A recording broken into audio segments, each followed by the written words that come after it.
Mr. President, it was a week ago today that members of the Senate Judiciary Committee, on which I serve, were riveted by the compelling and powerful testimony of Dr.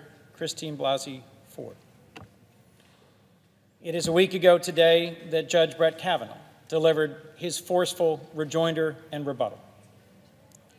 But today, I want to take a moment and share with members of this chamber and folks who may be watching something else that was happening during that entire hearing that I did not expect, that was powerful and unique and special in my experience as a public servant, and that I've heard as I've listened to other senators of both parties who were present and who I've talked to afterwards, was their experience as well.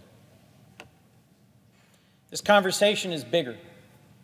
It's bigger, it's more pressing, and I'd say it's more important than the question of one Supreme Court seat and one current nominee. This is a question about whether we as a country, at the highest levels of power, believe victims and survivors of sexual assault and are willing to listen to them, to believe them, and to take action. So what was it that happened last Thursday? As I tried to pay attention to the remarkable testimony of Dr. Ford, my phone was blowing up. I got texts, I got instant messages, I got phone calls, I got emails, I got Facebook posts, I got messages from more ways you could connect with me than I knew were possible.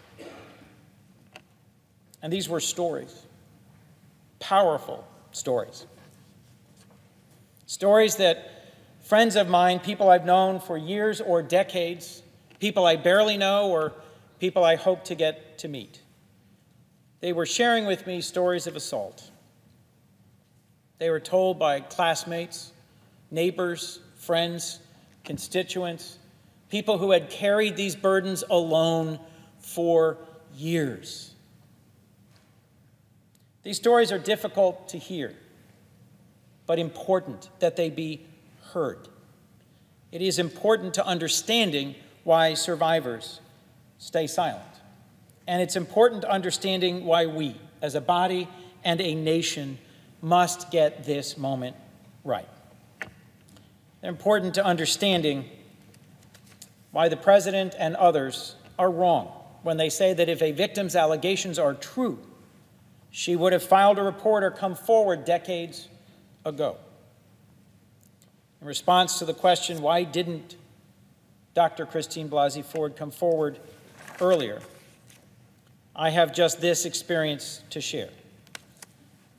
That the texts and emails, the conversations in person and over the phone with friends I've known for so long and friends I've just met make it powerfully clear to me that the many ways in which assault and violation happens in our country between people have as many different reasons why they hide them, carry them, and keep them in darkness, in quiet, and in shame. And each one of those stories reminds me even more powerfully of the reasons we must demonstrate that they are heard. One friend from Delaware, a cancer survivor, someone I've spoken about on this floor before because of her survival of a nearly life-ending cancer. She confided in me she was terrorized and raped as a small child. Living with the effects of that experience, she said, has been way harder than cancer. She said to me, early childhood trauma can be murky and difficult to describe and doesn't lend itself easily to a courtroom narrative understanding. And she is right.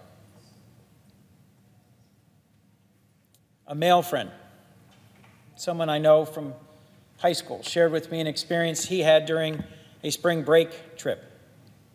Shared how on a biology field trip to Mexico, when he sought help from the trip organizer after snorkeling fins blistering his ankles, after administering first aid in the hotel room, he was assaulted. And his comment was he was too shocked to call for help and did not tell anyone for over 3 decades. You know, he is right, she is right. They are not alone. Today I want to share a few more stories shared over the last weeks by brave men and women shining light on the challenges, the fear, the shame, and the anger surrounding sexual assault. This is under the hashtag Why I Didn't Report, and I think it helps lend some understanding to the dynamics of surviving assault. Under Why I Didn't Report, I had known him for years, one victim said. Why I didn't report? Because he was sorry, because I was drunk, because I was young and ashamed and felt like I had somehow asked for it, even though I had said no and stop. Because even typing this still makes me feel it all again. Another, in response to this hashtag, said, because my counselor said they won't believe you, because you're not a pretty girl.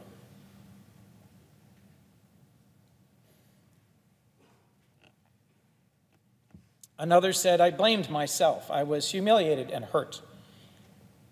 I thought they were my friends. I felt safe until I wasn't, and then it was too late.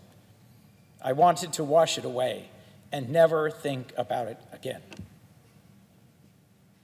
Another said, because I feel ashamed of what happened and didn't want to publicly ruin someone's life, even though they privately ruined mine. Because he was my boyfriend and I was sleeping. He told me he'd been accused of this before, and it wasn't rape because we were dating. Another victim posted, my mom did report my 18-year-old cousin when I was 9. I had to testify, sitting across the table from him. I froze, I cried, I couldn't speak. All charges were dropped.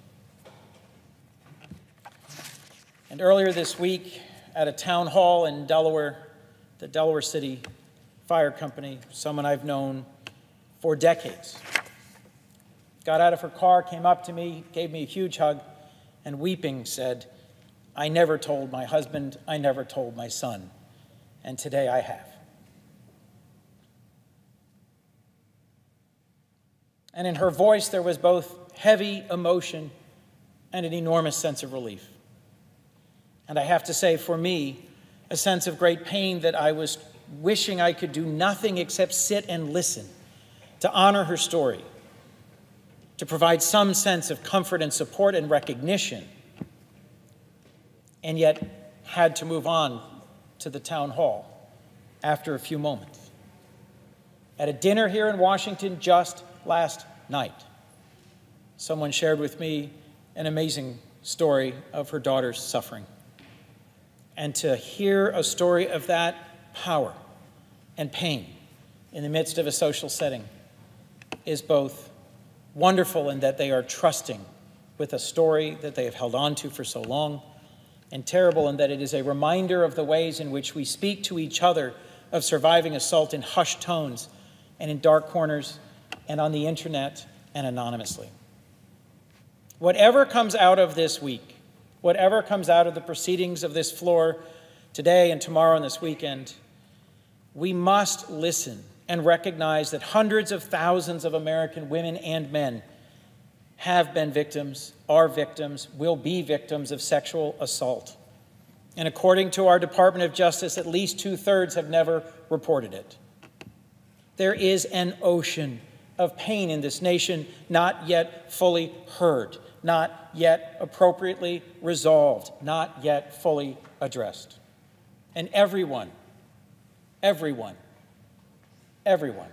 within earshot of my voice, the women and men in this chamber, staff, journalists, colleagues, friends, members of the public, those who think Brett Kavanaugh should be a Supreme Court justice and those who do not,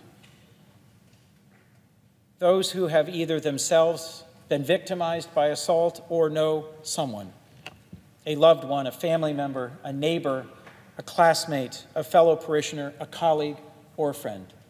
We all have an opportunity here, a moment, to make it clear that we welcome and will respect and listen to and act on stories that have been and will be shared with us, and that we will act. If I could make one request, it would be that we come out on the other side of these last few weeks with an awareness of those who are in silent and deep and lonely pain, often right next to us, all around us, in our families, in our churches, in our workplaces, and in our communities. And that we give them the listening, the understanding, and the embrace to help them heal. You know, in today's hyper-partisan environment where we are quick to question motives of others and search for any excuse to discredit or devalue and doubt, I also wanted to add one small but I think important point. Every victim who's spoken to me in the past week, they were not looking for anything. They were not looking for a settlement. They were not looking for some lawsuit. They were simply looking for acknowledgement. They were looking to share something they've carried too long alone. They just wanted to be heard. Our country is watching. This is a moment where the Senate as an institution and the country as a whole need to show we can and will do better, and I hope we will listen. That we will listen as we continue to move forward important legislation. The Violence Against Women Act, which my predecessor, then Senator Biden, helped champion in a bipartisan way over several Congresses. The Victims Against Child Abuse Act, which even now I'm working with a bipartisan team to try and get through this chamber to be reauthorized. There are many more things we can and should do to work to combat sexual abuse, sexual assault, and to help prevent and heal. But what I most wanted to say today, to the friends and the acquaintances, to my constituents and my community, to my nation and the world that may well be watching this moment in the United States, to those whose stories I have just shared and whose stories I have just heard, I simply wanted to say this. You have touched my heart deeply. I hear you, and I thank you. With that, Mr. President, I yield the floor and suggest the absence of a quorum. And the clerk should call the roll.